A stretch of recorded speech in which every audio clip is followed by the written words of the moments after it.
Phone की घंटी लगातार बज रही थी। किचन में काम करते करते उमा झुंझला उठी थी।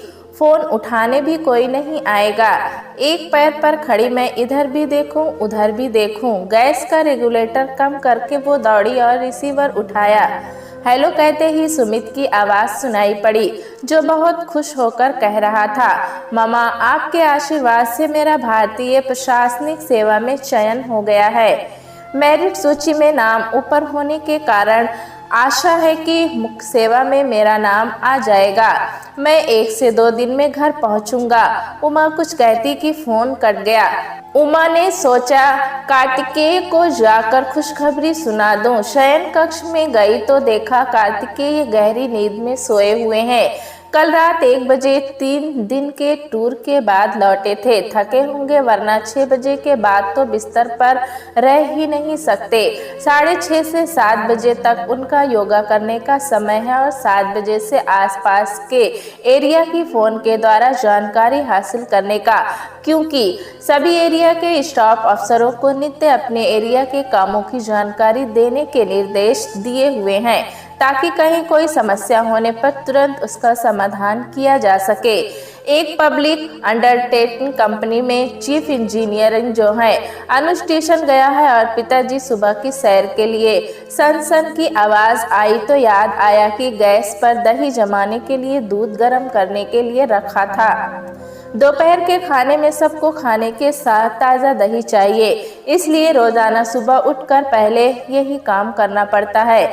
जल्दी से जाकर गैस का रेगुलेटर बंद किया। अनुज ने आज नाश्ता में आलू के पराठे खाने की फरमाइश की थी, इसलिए कुकर में आलू रखकर आटा गूंदने लगी। उसे याद आया, पिताजी ने उसे एक बार समझाते हुए कहा था, उमा तुझ में धैर्य क्यों नहीं है? जीवन में प्रत्येक वस्तु पलक झपकते ही हासिल नहीं हो जाती, बल्कि उसके लिए धीरज के साथ प्रयत्न करना पड़ता है।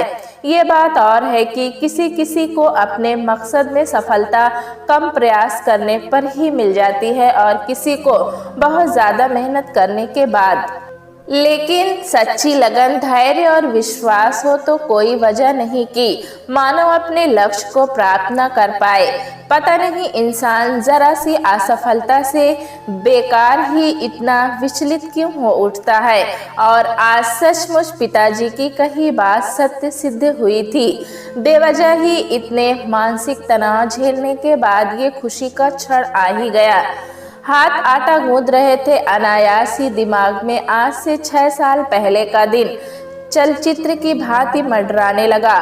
उस दिन सुबह से ही मन बेचैन था। 12वीं का परीक्षा फल निकलने वाला था। सुमित शुरू से ही पढ़ाई में बहुत अच्छा था, हमेशा ही कक्षा में प्रथम आता था, अतः सभी शिक्षक उसे प्यार करते थे और उससे बहुत खुश भी रहते थे।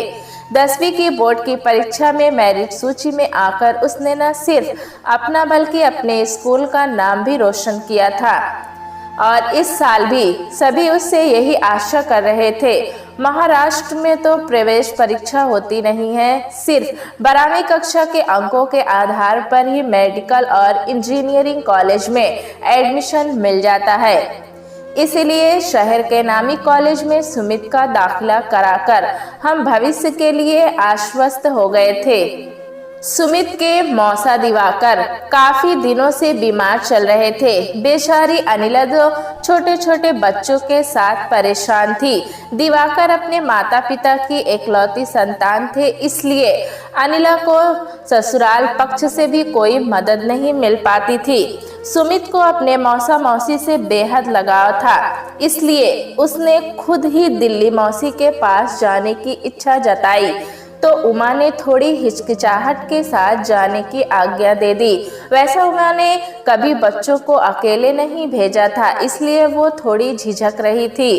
कार्तिकेय का विचार था कि एक उम्र के पश्चात बच्चों को स्वतंत्र निर्णय लेने की क्षमता आनी चाहिए और ये तभी संभव है जब बच्चों को अकेले रहने और आने जाने की आदत डाली जाए।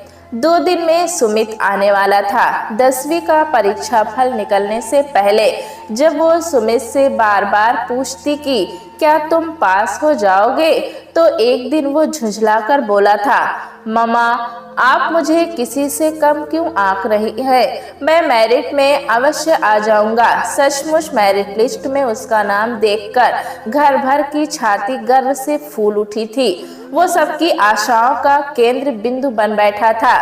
दादी कहती, डॉक्टर बनाऊंगी अपने पोते को, कम से कम बुढ़ापे में मेरी सेवा तो करेगा, दूसरों के पास तो दिखाने नहीं जाना पड़ेगा, उनका बस चले तो एक ही बार में मरीज का खून चूस ले।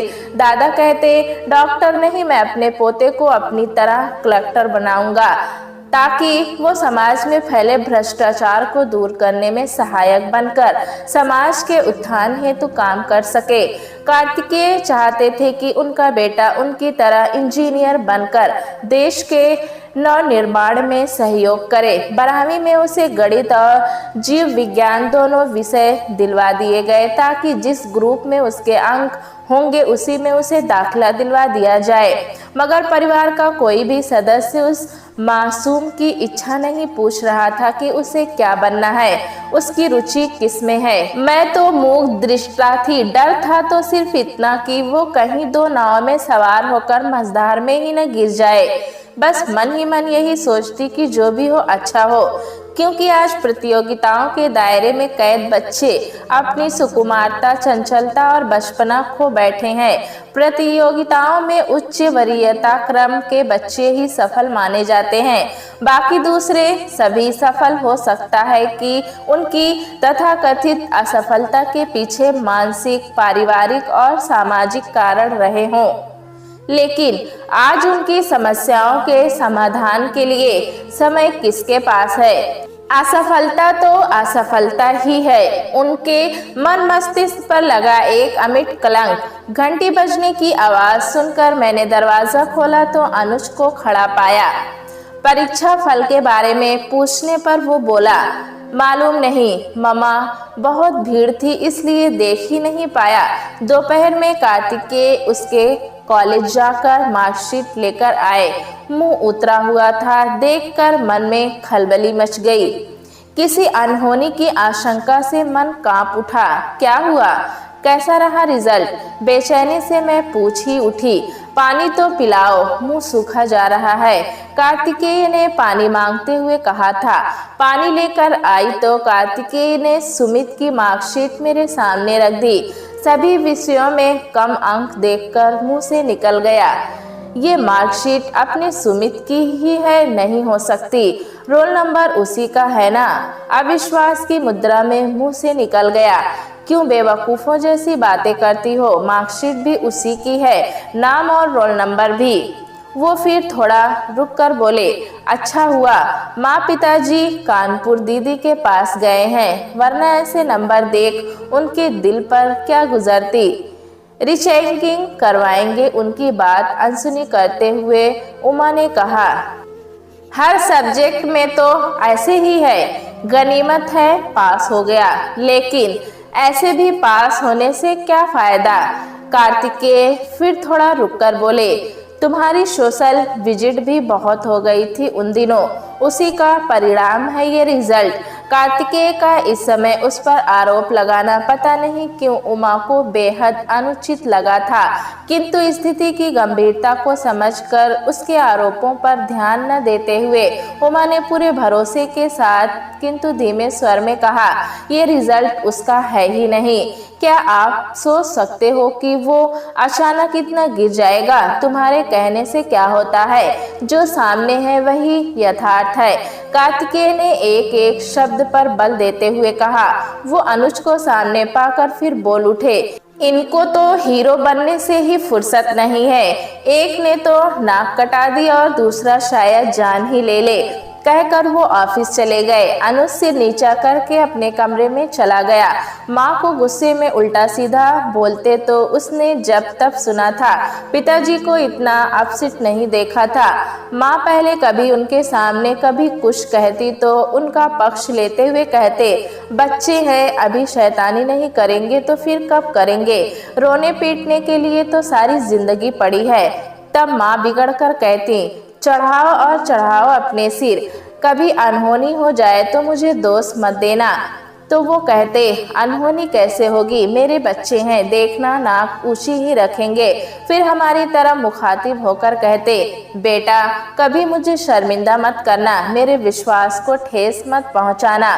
आज वही डैडी सुमित भैया के परीक्षा फल को देखकर इतने दुखी हैं। वैसे उनके रिजल्ट पर तो उसे भी भरोसा नहीं हो रहा था। कभी किसी दिन अगर कोई पेपर खराब भी होता तो उसे अवश्य बताते।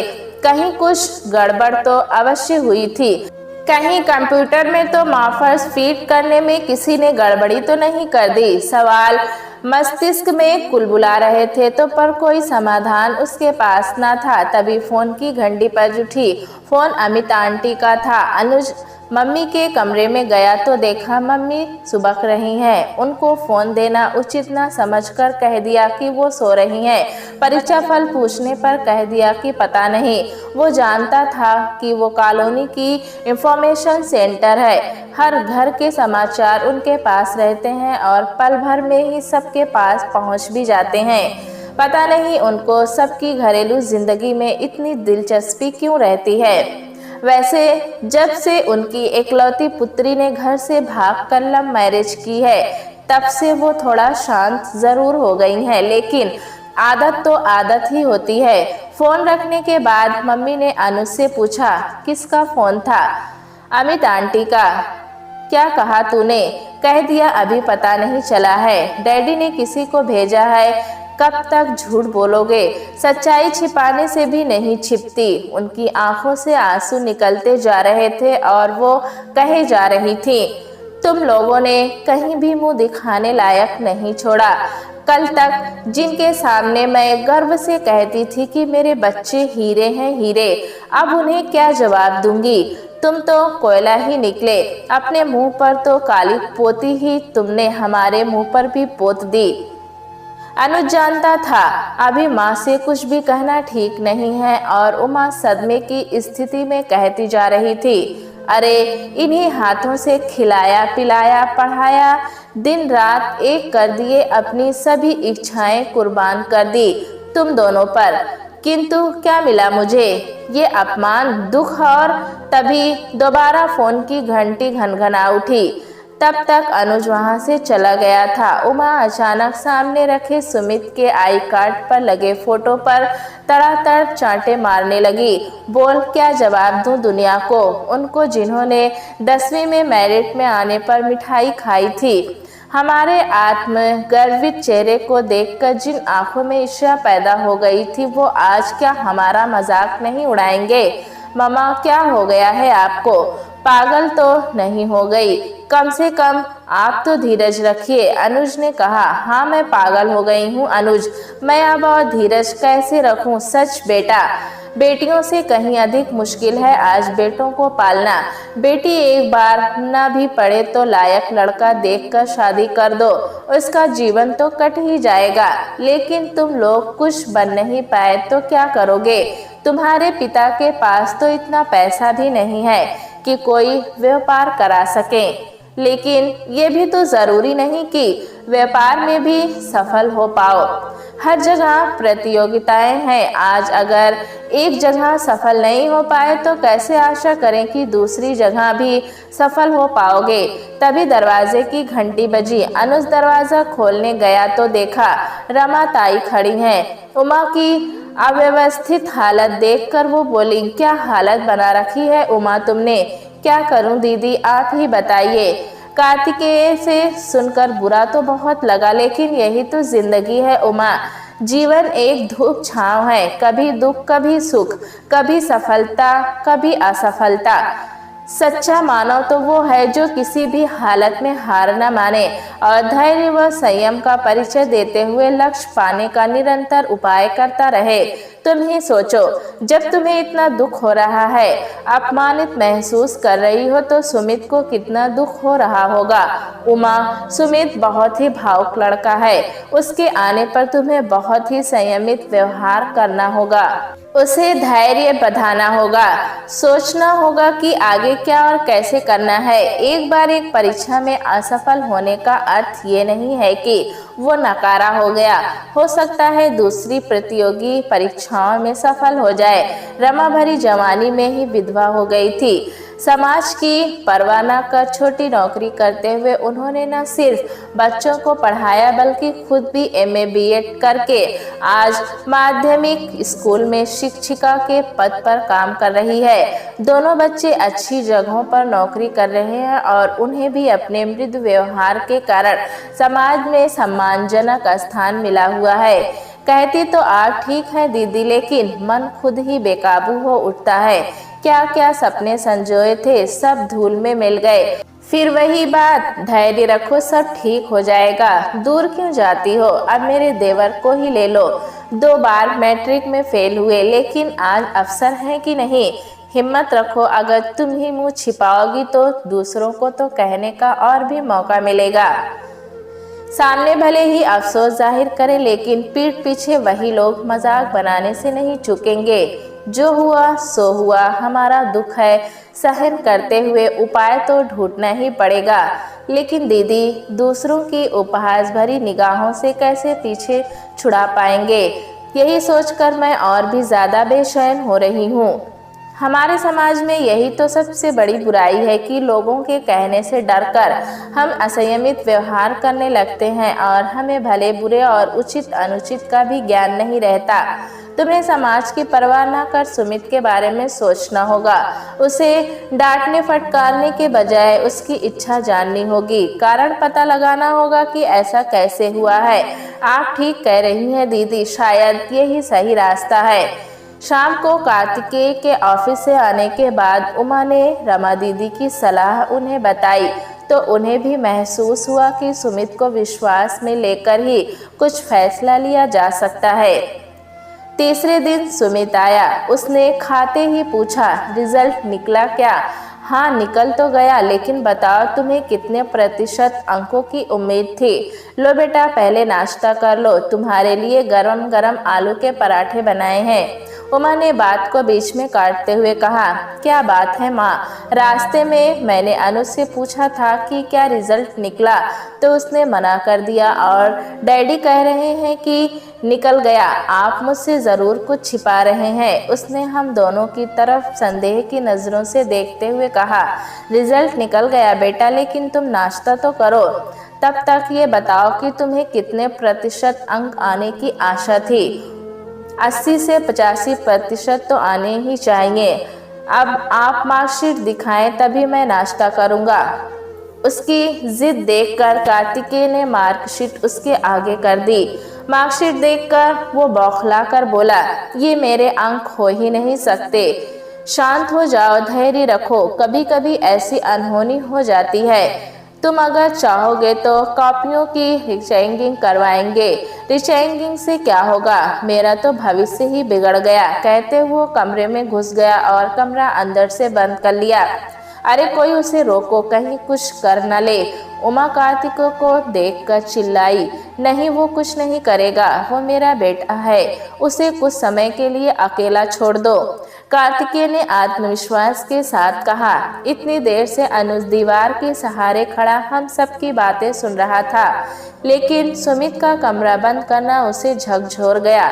वो डर के कारण मेरे पास आकर निशब्द खड़ा हो गया, लेकिन उसकी आंखें कह रही थी, मम्मा भैया को रोको। शायद कार्तिकेय की बात पर उसे यकीन नहीं हो रहा था। उसकी ऐसी हालत देखकर कार्तिकेय ने दरवाज़ा खटखटाते हुए कहा, सुमित बेटा दरवाज़ा खोलो, बाहर आ जाओ।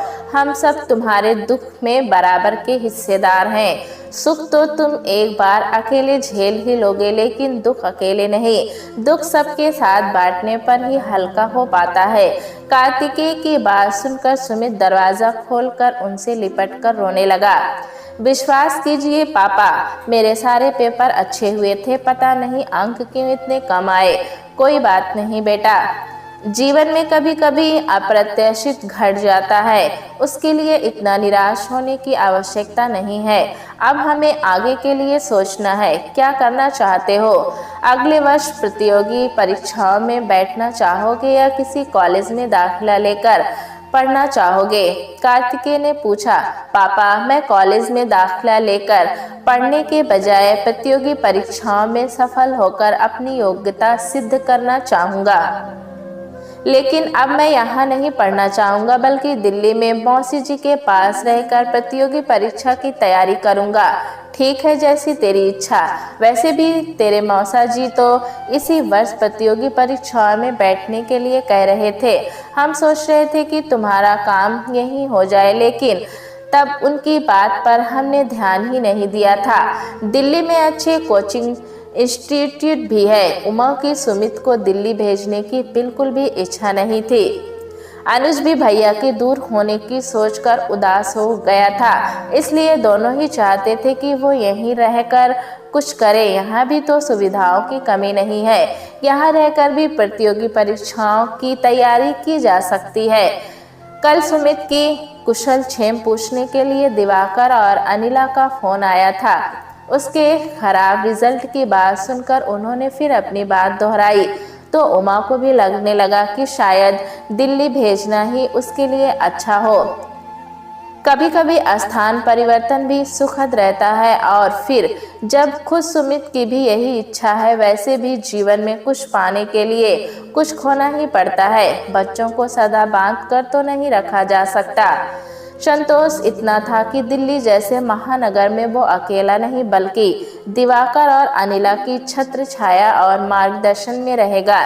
दिवाकर दिल्ली यूनिवर्सिटी में प्रोफेसर थे। सुमित को सदा प्रथम आते देखकर उन्होंने कई बार कहा था कि उसे दिल्ली भेज दिया जाए, जिससे वो प्रतियोगी परीक्षाओं की उचित तैयारी कर किसी अच्छे इंस्टीट्यूट में इंजीनियरिंग या मेडिकल की डिग्री ले तो भविष्य के लिए अच्छा होगा। सुमित को दिल्ली भेज दिया था। वो बीच में छुट्टियों में घर आता रहता। एक बार सुमित और अनुज किसी बात पर झगड़ रहे थे। बेकार ही उमा कह बैठी, पता नहीं कब तुम दोनों को अकल आएगी। दूर रहते हो तब ये हालत है, ये नहीं कि बैठकर परीक्षा की तैयारी करो। पड़ोस के नंदा साहब के लड़के को देखो, प्रथम बार में ही मेडिकल में सिलेक्शन हो गया। कितनी प्रशंसा करती है वो अपने बेटे की। मैं किस मुंह से तुम्हारी तारीफ करूं? यही हाल रहा तो जिंदगी में कुछ भी नहीं कर पाओगे। जब तक हम हैं दाल रोटी तो मिल ही जाएगी, उसके बाद भूखे मरना।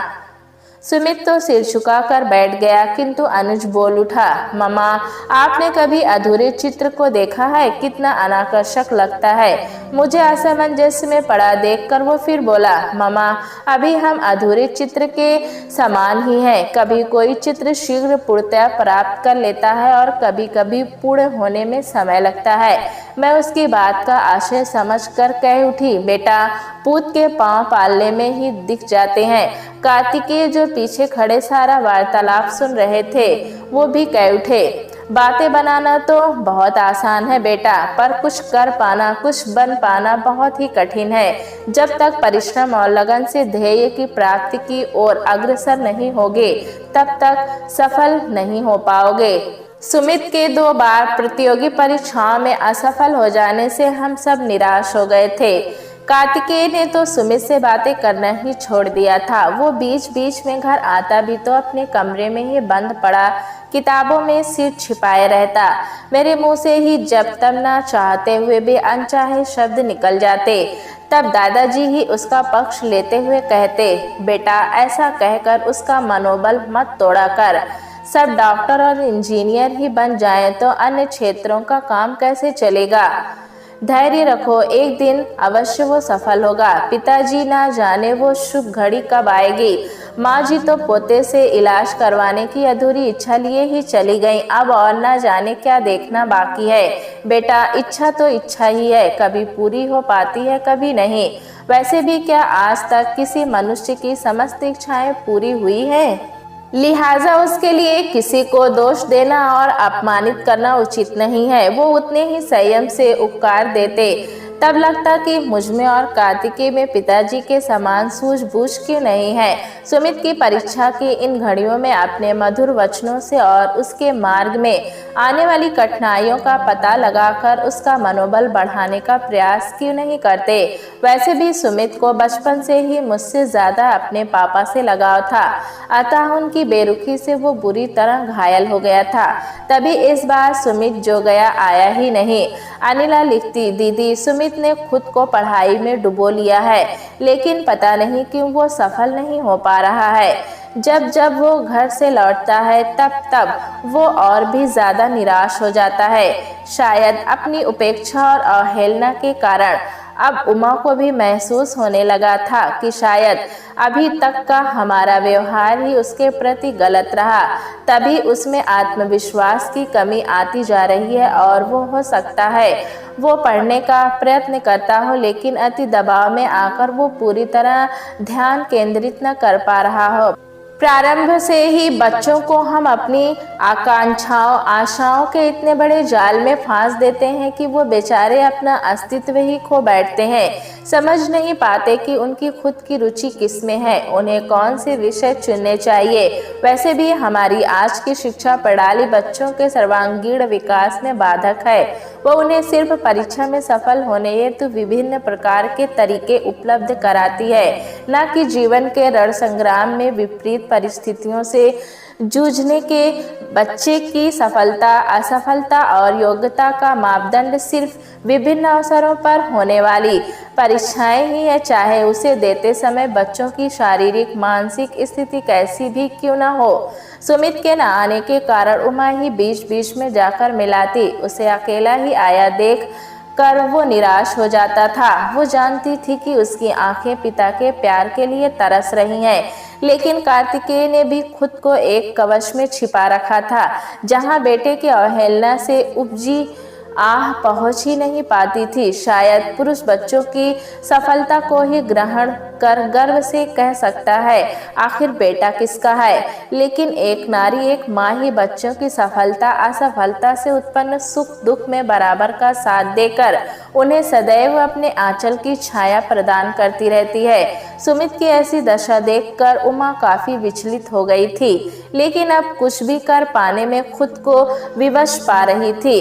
पिता पुत्र के शीत युद्ध ने पूरे घर के माहौल को बदल दिया था।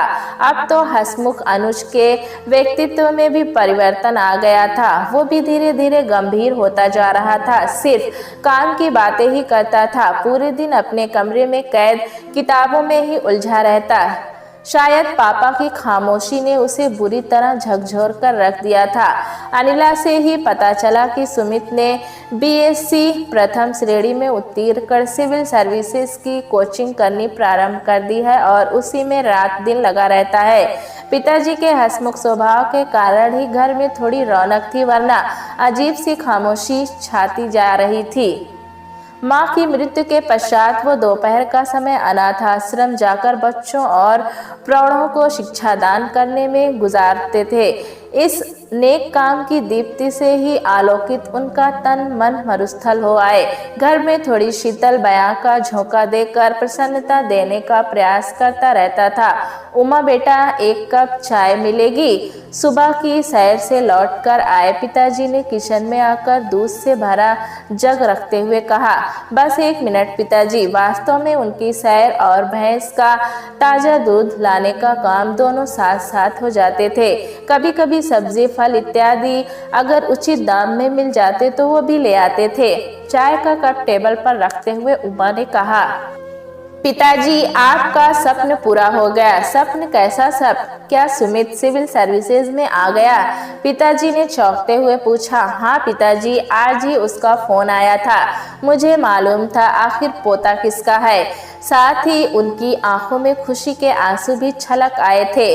सब आपके आशीर्वाद के कारण ही हुआ है बेटा। बड़ों का आशीर्वाद तो सदा बच्चों के साथ रहता है, लेकिन उसकी इस सफलता का मुख्य श्रेय दिवाकर और अनिला को, जिन्होंने उसे पल पल सहयोग और मार्गदर्शन दिया, वरना जैसा व्यवहार उसे तुम दोनों से मिला उस स्थिति में वो पथ भ्रष्ट होकर या तो चोर उचक्का बन जाता या बेरोजगारों की संख्या में एक वृद्ध और हो जाती। पिताजी ज्यादा ही भावुक हो चले थे, वरना इतने कठोर शब्द वो कभी नहीं बोलते। वो सच ही कह रहे थे। वास्तव में दिवाकर और अनिला ने उसे उस समय सहारा दिया जब वो हमारी ओर से निराश हो गया था।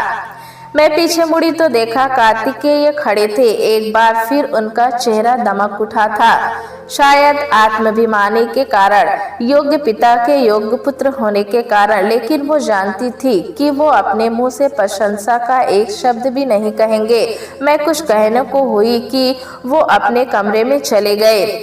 आज सुमित के कारण हमारी नाक ऊंची हो गई थी। कल तक जो बेटा नालायक था, आज वो लायक हो गया। संतान योग्य है तो माता पिता भी योग्य हो जाते हैं, वरना पता नहीं कैसे परवरिश की बच्चों की कि वे ऐसे निकल गए कि ताने सुन सुन कर जीना दुश्वार हो जाता है। ये दुनिया का कैसा दस्तूर है। आज का मानव जीवन में आए तनिक से झंझावतों से खुद को इतना असुरक्षित क्यों महसूस करने लगता है कि अपने भी उसे पराये लगने लगते हैं। अनुष्का कथन याद हो आया था। एक अधूरा चित्र तो पूर्णता की ओर अग्रसर हो रहा है, दूसरा भी समय आने पर रंग बिखेरेगा ही। इस आशा ने मन में नई उमंग जगा दी थी। प्यारे दोस्तों, कहानी कैसी लगी हमें कमेंट में जरूर बताएं। चैनल पे नए हैं तो एक लाइक और सब्सक्राइब करना ना भूलें।